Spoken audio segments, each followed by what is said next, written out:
Hey, hello and welcome to BJ Vlogs. So this is a live video that I'm doing, and this is the largest food street market here in Wuhan. It's actually close to my university, and so just look from the picture. You can see a number of people. And I don't know what I'm going to buy, but maybe I'll buy something and then try for you to know that yes, food here in China is good. Thank you for supporting us. Subscribe and then let's get going.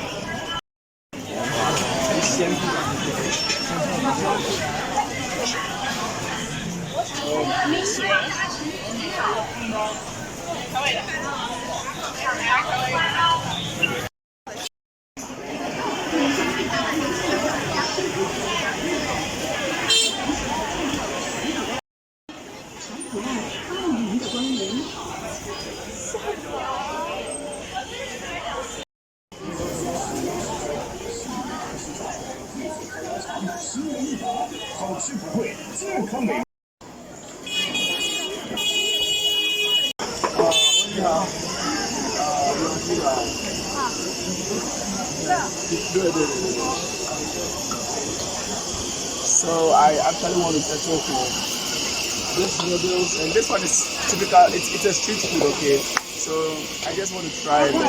Actually, I've eaten some before, but not from this one. So I want to try whether it tastes the same or it's yeah.